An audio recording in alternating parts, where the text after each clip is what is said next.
What up, my people? My name is Mike Faria, and you may know me as Jersey Mike. This is an introduction to my YouTube channel. I'd like to just go over some things that I'll be discussing on this channel and some of the things I think you might benefit from being a part of this channel and community. First off, I am a recovering alcoholic, and I've been sober for 975 days. In January of 2020, I suffered multi-organ failure, liver failure, kidney failure, respiratory failure, and I was rushed to a hospital where I was put in an induced coma to stop me from going into cardiac arrest from alcohol withdrawal. A lot of people ask me, how much alcohol does it take to get to that point? And that's something we'll discuss at a later time. First and foremost, the point of this channel is to show others that recovery is possible. Anything is possible. And you too can access your full potential without having to hit rock bottom like I did. A lot of people think that you have to get down on the ground to the depths of hell to realize this is not what you want for your life. But that isn't the case. A great friend of mine, Brad from Sober Motivation, once told me, you either get sober from inspiration or desperation. And I would really like for you guys to use my desperation as your inspiration. Being part of the sober online community is what got me completely sober. I'm going to go over some of the experiences I had after my coma and after my liver got better and after I got better. And I'm going to go over what got me to the point where I decided to get completely sober. And a lot of you might think almost dying, being in a coma for 3 weeks would have did the trick. Unfortunately, that wasn't the case for me. We'll be discussing some of the trials and tribulations I've had since my coma and my near-death experience. And furthermore, we'll discuss some of the techniques and things that I use to stay sober today. Now, midway into this introduction, I bet you a lot of you are saying, what the fuck's wrong with this guy? His eyes are fucking red.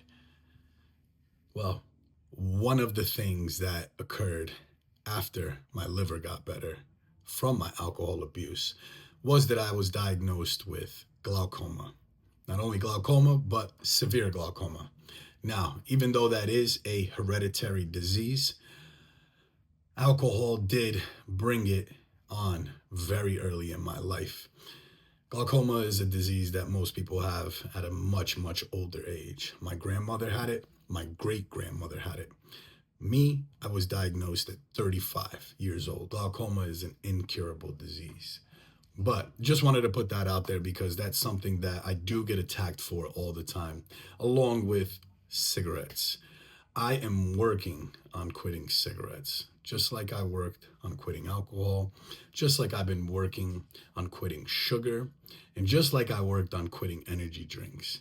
Because recovery doesn't end at stopping the substance that was almost killing you. But recovery is all about trying to be your best self and working on all the things that were associated with your old life and your substance abuse, and just trying to promote change in all aspects within yourself to be the best human being that you can be. With that being said, I give myself grace, and everybody should give themselves some grace. This journey doesn't happen overnight, and it's one thing at a time, one day at a time. And another wise saying that my buddy Brad told me is, just start with it, and you'll grow into it. Short and beautiful. One of the first videos that I'm going to make after this intro is going to be discussing that dreadful day that I ended up in the emergency room, dying and being put in a coma. I'm going to go over my medical paperwork, explaining in detail the things that happened to me, the things that were wrong with me, and what led me to healing. because I do get asked a lot, how did you heal? How did you get better? The majority of people that are put in my situation do die. I'll repeat this. They do die. I was very, very lucky. Doctors were telling my mother that I was going to die. I had a 97% morbid rate, and my mom even began to plan my funeral. By the grace of God, I woke up before that box was ever even made or paid for. I'll be going over all of the things that I get asked all the time and in as much detail as possible so that you guys can use my mistakes for your advances. Also, to help the people you love. Every single day, people reach out to me about their loved ones suffering from the same exact thing I suffered from. And it's so sad to see what's going on around the country as far as young kids dying with liver failure. Who'd ever thought that young kids would be dying from liver failure? When I was a kid, liver failure was something that you heard older people had. My grandfather died from cirrhosis. It's just such a common thing out there. It was back then, it's even more common now. I also want to say thank you to all my followers on Instagram, Facebook, TikTok, Threads. I love you all. Thank you so much for your support. Your support and your stories, your testimonies are what keep me going. They are what help me stay sober. Enough of the bullshit, and let's get on to the first motherfucking episode. Let's grow, my people. Fly with me.